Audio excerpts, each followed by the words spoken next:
Hi guys, so welcome back. So यार in this video we will continue our the business update जो हम दे रहे थे. This is the part 6 I guess for the business update series of quarter 1 FY26. ठीक है. In this video I am going to cover 4 companies. The name you can see above.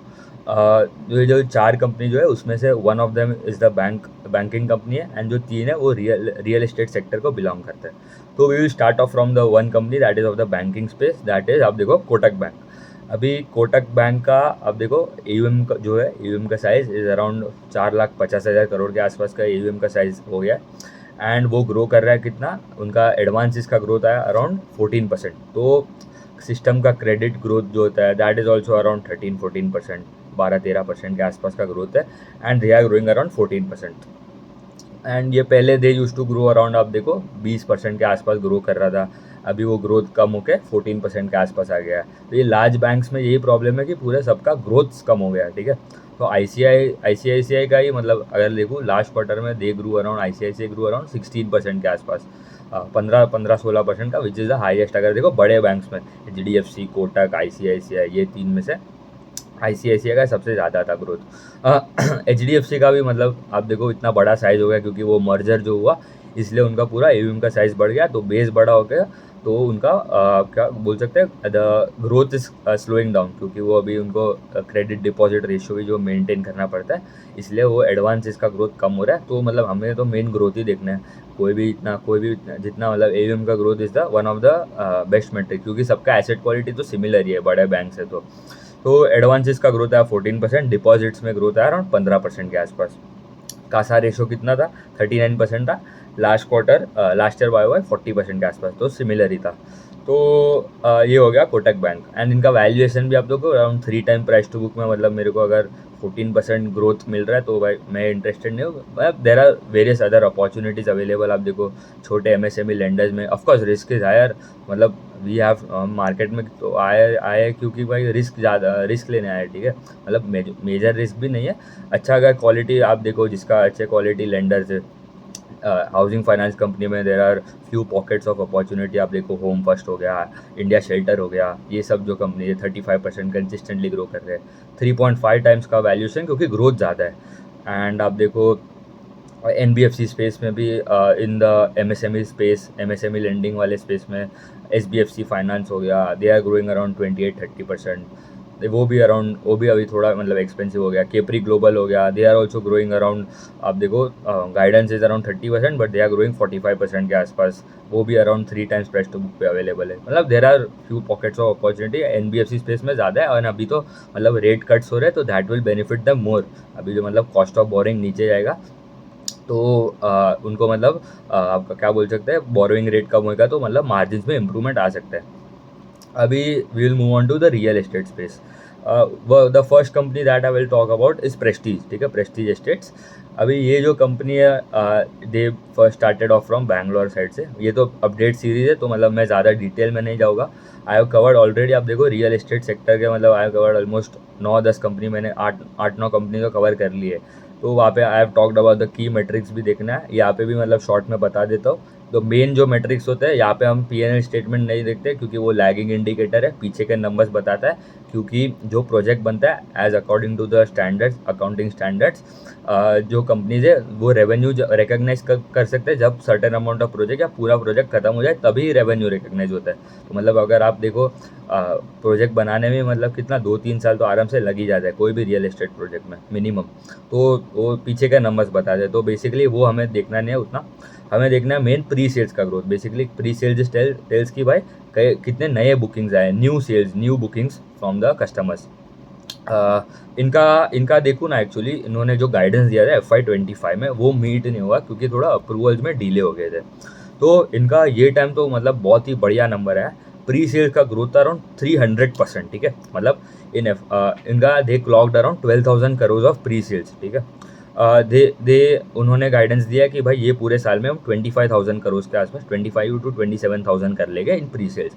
यही quarter में उन्होंने 12,000 करोड़ कर लिया. तो मतलब क्वार्टर 1 में ही उन्होंने आधा 50% ऑफ द प्री सेल्स का जो गाइडेंस है वो अचीव कर लिया. तो ये भी बहुत अच्छा है क्योंकि लास्ट अगर आप देखो लास्ट ईयर अगर देखो उन्होंने पहले दिया था, लास्ट ईयर FY 25 के लिए उन्होंने बोला था 25,000 करेगा, पर वो किया कितना 17,000, क्योंकि उनको थोड़ा रियल एस्टेट मतलब थोड़ा हैवी एसेट हैवी सेक्टर होता है, यहाँ पे आपको थोड़े अप्रूवल्स में डिले हो जाते हैं, आपको मतलब बहुत सारे अप्रूवल्स लेने होते हैं, आपको मेन जो आपका खर्चा है लैंड का खर्चा है वो बहुत इंपॉर्टेंट है।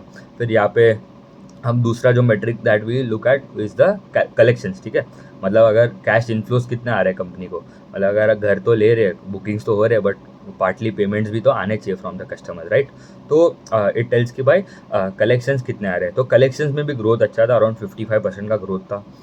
यहाँ पे भी और एक मेट्रिक होता है, यू कैन कैलकुलेट, मैंने कैलकुलेट तो नहीं किया, कलेक्शन एफिशिएंसी करके एक मेट्रिक होता है।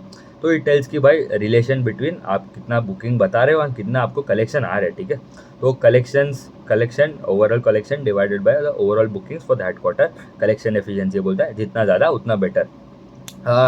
दूसरा अगर देखो इनका जोग्राफिकल मिक्स में, इनका अभी NCR रीजन में ज़्यादा प्रेजेंस है इन Q1 में। तो 59% ऑफ द प्रोजेक्ट जो है वो NCR रीजन से बिलोंग करता है, गुड़गांव हो गया, नोएडा वो साइड। फिर बेंगलोर से अराउंड 21% है, Hyderabad contributes to around 12%, and Mumbai is around 12%, Hyderabad is 5%, and दूसरे जो आप देखो other cities that is around 3%।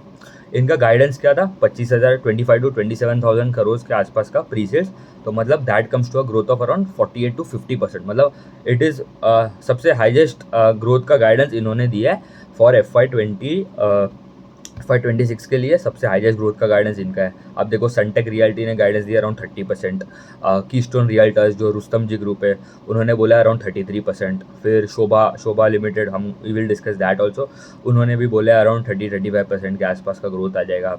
फिर और अगर कंपनीज देखूँ, कौन से, लोधा ग्रुप जो मैक्रोटेक डेवलपर्स है उन्होंने बोला है 20%, सिग्नेचर ग्लोबल 20% के आसपास का गाइडेंस दिया है, एंड सबका वैल्यूएशन भी सिमिलर ही है। आप देखो जो 20% वाले हैं उनका सिमिलर है, जो मतलब जो थोड़ा अच्छा कर रहे हैं उनको थोड़ा एक्सपेंसिव मिलता है।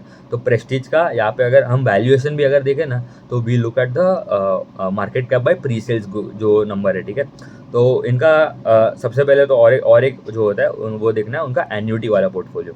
एन्यूटी बेसिकली टेल्स कि भाई उनको जो रेंटल इनकम जो आते हैं, ये जब मॉल जो गए उनके commercial properties, office, IT parks, तो वहाँ से उनको कितना क्या बोल सकते हैं रेंटल इनकम जो आता है, तो दैट स्टैंडर्ड अराउंड 523 करोड़ है फॉर ऑफिसेज, एंड रिटेल वाले सेगमेंट है अराउंड 220 करोड़, मतलब मॉल्स एंड सबसे, तो टोटल आ गया 740 करोड़ के आसपास का उनका एन्यूटी वाला पोर्टफोलियो। तो वो गाइड कर रहे हैं कि मतलब इन कमिंग ईयर्स वो 3,000 करोड़ के आसपास का भी इन FY 29 तक आई गेस, वो बोल रहे हैं अराउंड 3,000 करोड़ 4,000 करोड़ के आसपास का उनका एन्यूटी वाला पोर्टफोलियो बढ़ जाएगा। तो दैट इज़ ऑल्सो गुड, क्योंकि ये डाउन साइकिल में प्रोटेक्ट करता है आपको, जब भी नंबर्स खराब आने लगता है, क्योंकि एन्यूटी वाला तो कंसिस्टेंट एवरी मंथ आपको रेंट तो मिलेगा ही कस्टमर्स से, तो ये अच्छा है।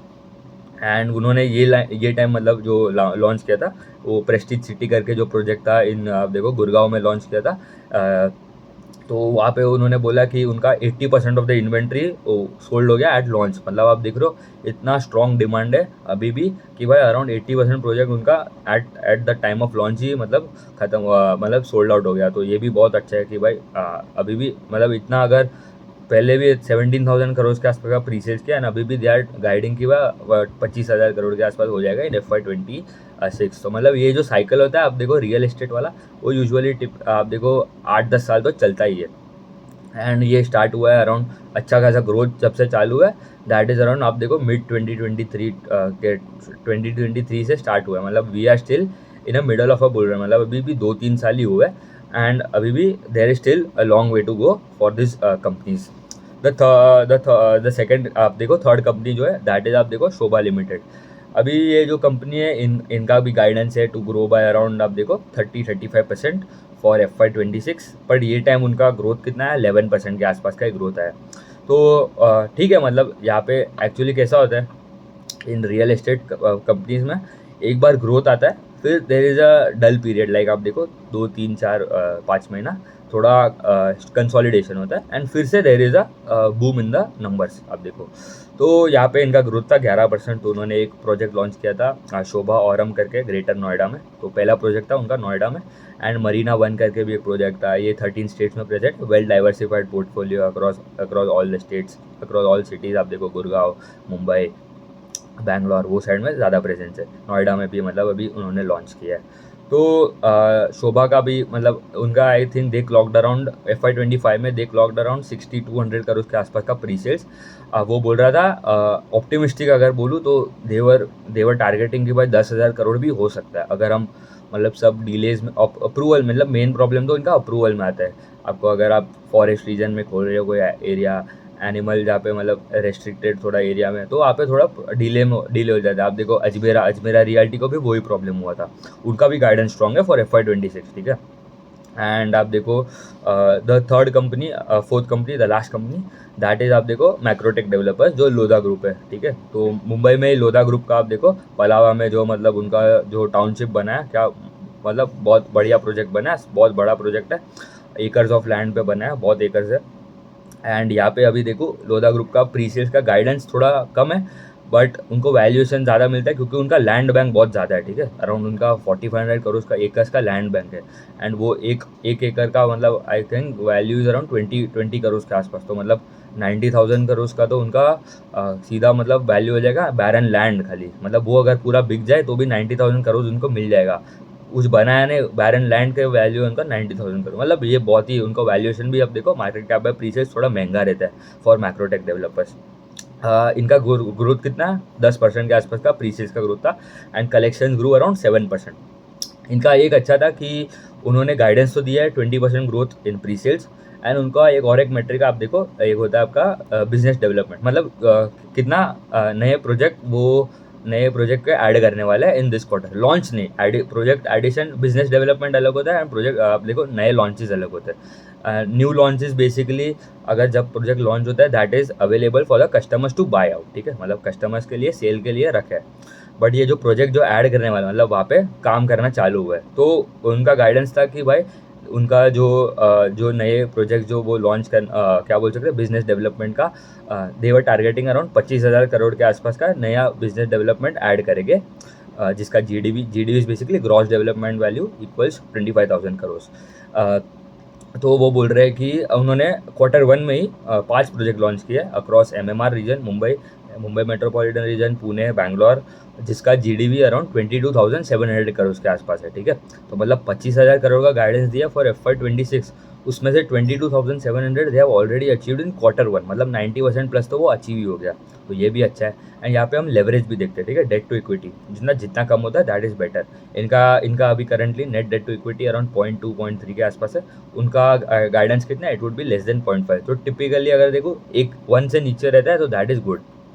तो ये हो गया मैक्रोटेक डेवलपर्स का। And I already covered keystone developers करके जो रुस्तम जी ग्रुप है उसको भी कवर किया इन माई पार्ट 4 या पार्ट 4 में या 5 में आई कवर्ड। आप देख सकते हो उसका भी मतलब बहुत ही बढ़िया नंबर है। उन्होंने भी गाइडेंस मीट हो गया उनका 57% ऑफ द कुछ तो वैल्यू था, मतलब आई डोंट रिमेंबर बट उसका वीडियो देख लेना। मतलब उनका भी बहुत बढ़िया नंबर है and the result was very strong. And उनका वैल्यूएशन भी आप देखो it is comparatively cheaper given the growth rate.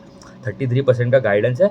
And they were available at आप देखो जब मैंने वीडियो बनाया था अराउंड 1.8-1.9 टाइम्स का pre sale one year forward market cap by pre sales था। तो गिवन द ग्रोथ दूसरे सबका अराउंड आप देखो 2.4-2.5 टाइम्स के आसपास है। प्रेस्टीज का सबसे ज़्यादा है क्योंकि मतलब उनका ग्रोथ भी ज़्यादा है, गाइडेंस भी इतना स्ट्रॉन्ग है। 50% का प्रीसेस ग्रोथ फॉर या टारगेटिंग फॉर FY26, ठीक है। तो प्रेस्टीज का अराउंड 2.5 टाइम्स के आसपास आपको मिलेगा। 2.6 times market cap by presales 1 year forward निकालना है, ठीक है। करंटली नहीं देखना है, ठीक है। उतना ही रखते हैं। Thank you.